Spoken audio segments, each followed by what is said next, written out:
नमस्कार, स्वागत है आपका संसद टीवी पर। मैं हूं मनोज वर्मा और आप देख रहे हैं हमारा खास कार्यक्रम मुद्दा आपका। आज हम बात करेंगे राष्ट्रपति के अभिभाषण की। राष्ट्रपति के अभिभाषण का क्या संदेश है, क्या मायने हैं, इस पर चर्चा करने के लिए दो खास मेहमान मेरे साथ इस समय स्टूडियो में मौजूद हैं। राज्यसभा सांसद डॉक्टर दिनेश शर्मा जी हमारे साथ हैं। दिनेश जी, आपका बहुत बहुत स्वागत है संसद टीवी पर। साथ ही हम बात करेंगे लोकसभा सांसद शंकर लालवानी जी से। शंकर जी, आपका भी बहुत बहुत स्वागत है संसद टीवी पर। शंकर लालवानी जी, मैं आपसे ये जानना चाहूंगा क्योंकि राष्ट्रपति जी ने अपने अभिभाषण में कहा कि हमारी सरकार मानती है कि देशवासियों की सेवा ही प्रमुख कर्तव्य है। इससे क्या मायने हैं, क्या संदेश है इसका? देखिए, राष्ट्रपति जी ने अपनी अभिभाषण के शुरुआत में अंबेडकर जी द्वारा जो संविधान बनाया गया था उसके 75वीं वर्षगांठ के ऊपर अपनी शुरुआत की। मुझे इस बात की खुशी है कि उस संविधान को लेके हम आगे बढ़ रहे हैं और संविधान की जो मूल भावना है उस भावनाओं के अनुरूप ये सरकार काम कर रही है। और माननीय प्रधानमंत्री मोदी जी ने जब तीसरा कार्यकाल शुरू हुआ था तब उन्होंने कहा था हम तीसरी बार आए तो 3 गुना ज़्यादा हम काम करेंगे जी। तो ये इस सरकार की जो योजना है, जो माननीय राष्ट्रपति जी ने आज भाषण दिया है, उसमें झलकती भी है। चाहे वो महिलाओं की योजना हो, चाहे वो किसानों की योजना हो, चाहे वो युवाओं की योजना हो, चाहे वो गरीब कल्याण की योजना हो, सब योजनाएं इस दस्तावेज में मुझे लगता है परिलक्षित होती है।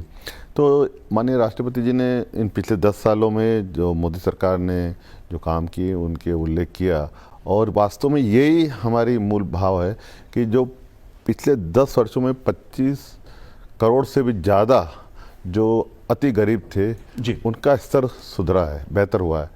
तो ये दर्शाता है कि ये योजनाएं जो हैं ये जो गरीबों के उत्थान के लिए, और इसी को प्रतिबिंब करते हुए पूरे अभिभाषण में उन्होंने योजनाओं के बारे में जिक्र किया।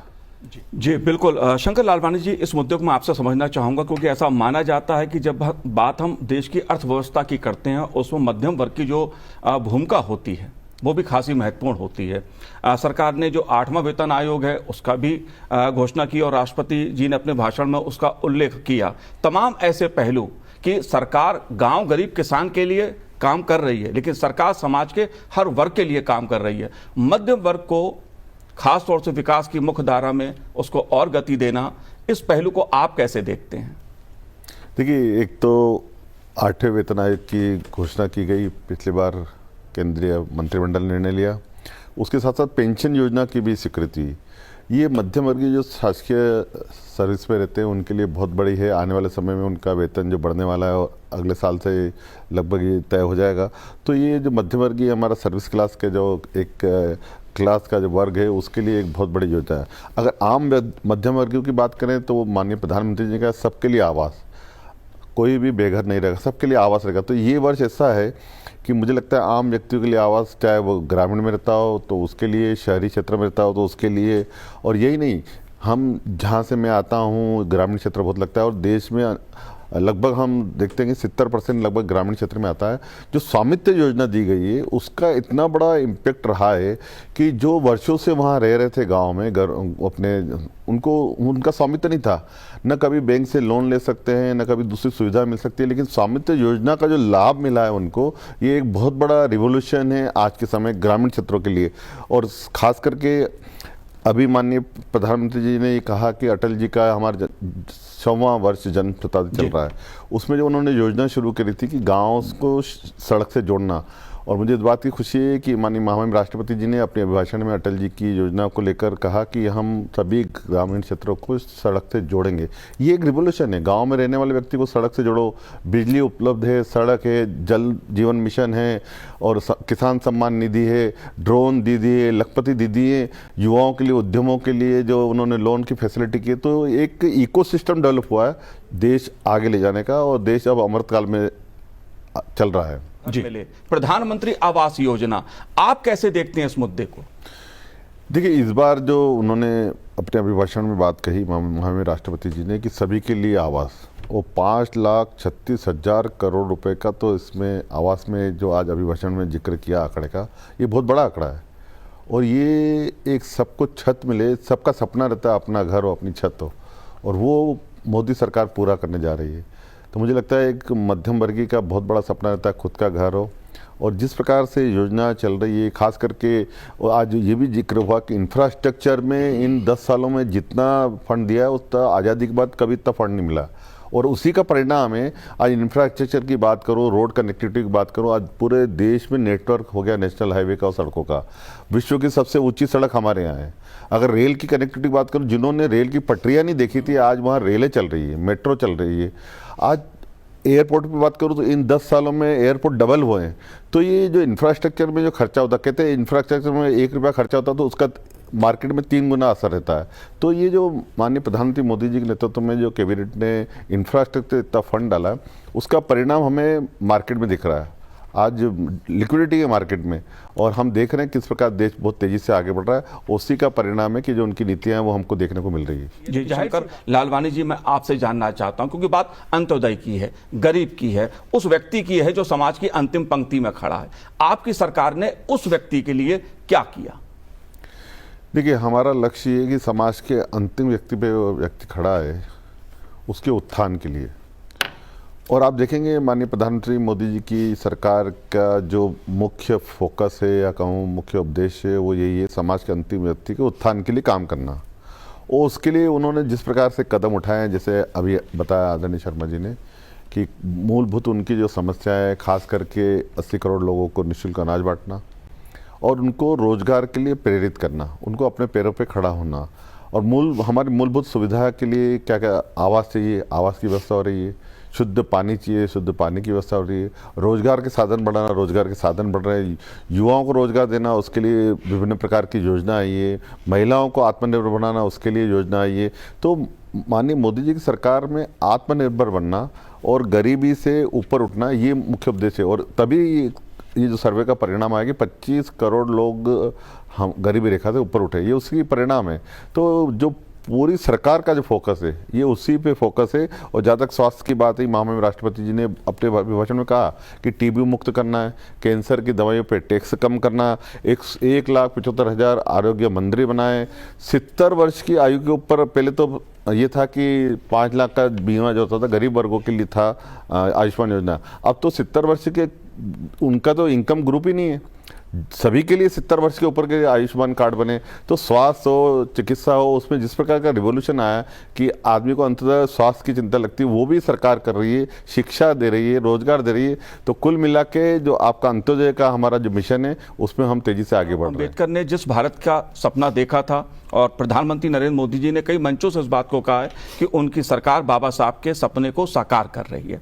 राष्ट्रपति जी ने भी अपने अभिभाषण में बाबा साहब भीमराव अंबेडकर जी का उल्लेख किया, उनकी नीतियों का उल्लेख किया, आपकी सरकार की नीतियों का उल्लेख किया। इस पहलू को आप कैसे देखते हैं?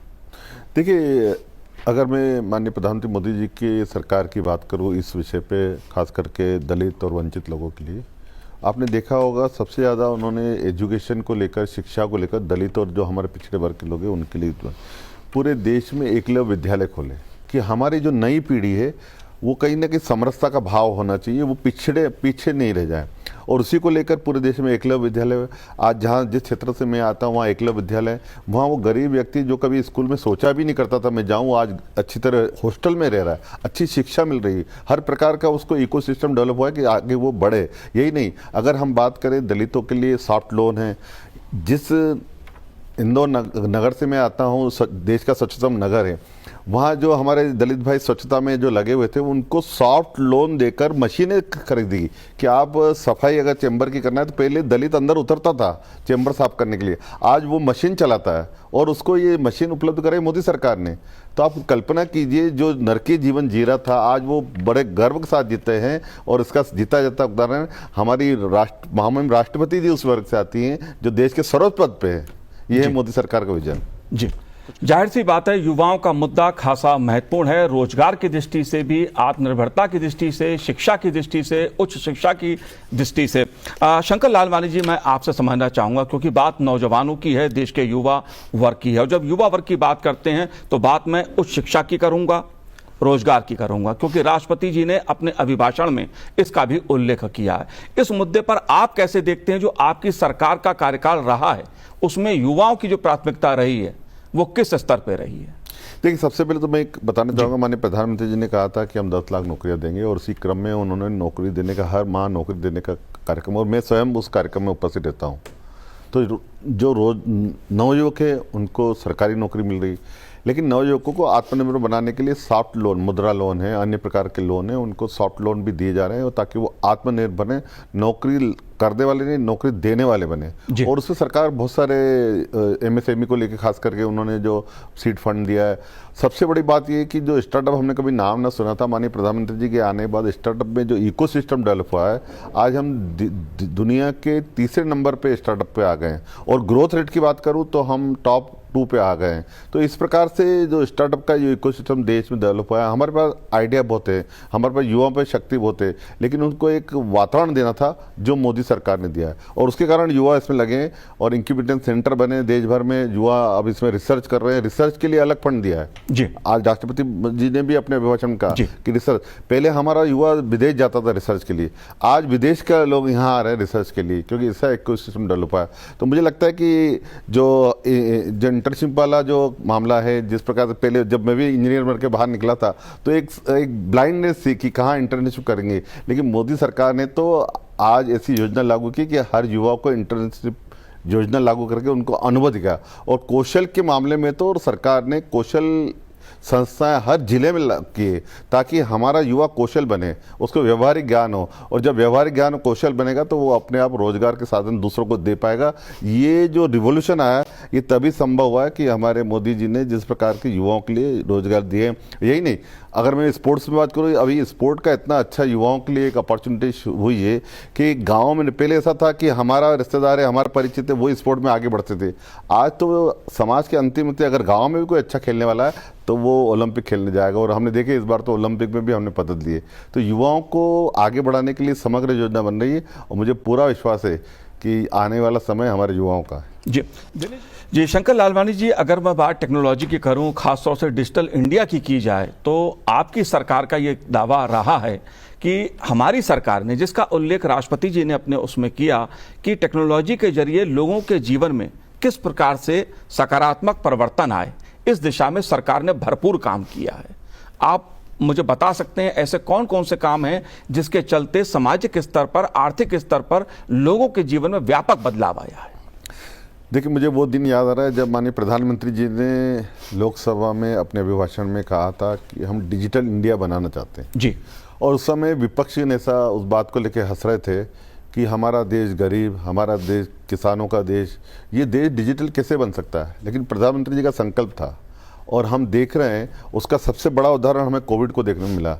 जब कोविड सा सब बंद था, तब डिजिटल के माध्यम से जब पेमेंट हो रहा था, तब हमारा गांव का किसान, हमारा गरीब, हमारा सब्जी वाला जो क्यूआर कोड से पेड कर रहा था, ये वो बताता है कि माननीय प्रधानमंत्री का संकल्प था डिजिटल इंडिया बनाने का, वो संकल्प पूरा हुआ।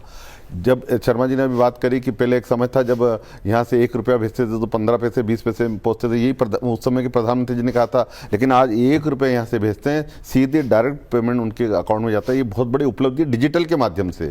आज डिजिटल के माध्यम से हम दुनिया के सबसे बड़े पेमेंट करने वाले देश हो गए हैं। आज हमारी टेक्नोलॉजी दूसरे विदेश ले रहे हैं डिजिटल के माध्यम से किस प्रकार ट्रांजेक्शन होता है। तो एक उदाहरण डिजिटल इंडिया का, और यही डिजिटल इंडिया के माध्यम से, जैसे महामहिम राष्ट्रपति जी ने कहा, एआई को लेकर हमारा देश पूरे विश्व में 2nd नंबर पे आ गया है। और यही नहीं, इसके साथ साथ जो रिसर्च फाउंडेशन की बात करिए, 10,000 करोड़ रिसर्च के लिए रखा गया है। आप कल्पना कीजिए कि जब हमारा देश का युवा इसमें रिसर्च करेगा तो कहाँ देश जाएगा।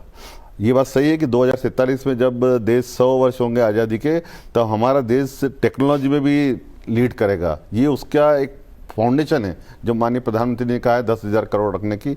तो टेक्नोलॉजी के माध्यम से हमारा देश बहुत तेज़ी से आगे बढ़ रहा है, और एआई में भी हम बहुत तेज़ी से आगे बढ़ रहे हैं।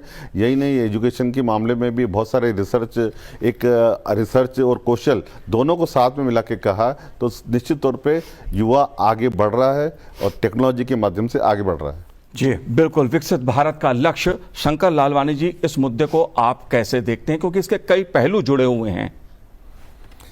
माननीय महामहिम राष्ट्रपति जी ने अपने अभिभाषण में 2 महापुरुषों का जिक्र किया इसमें।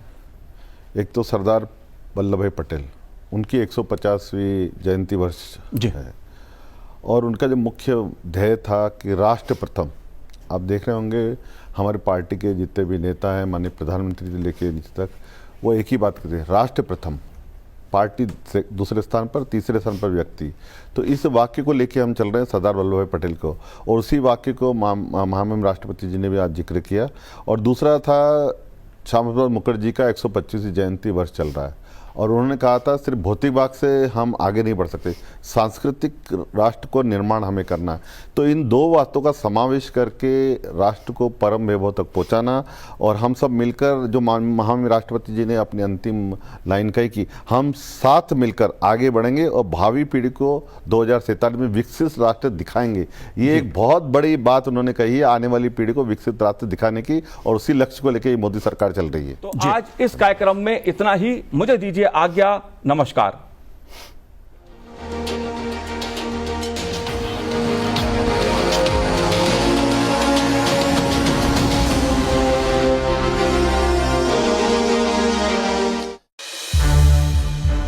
संसद टीवी के और भी प्रोग्राम्स देखने के लिए सब्सक्राइब करें हमारा YouTube चैनल, और हाँ, इन्हें लाइक और शेयर करना ना भूलें।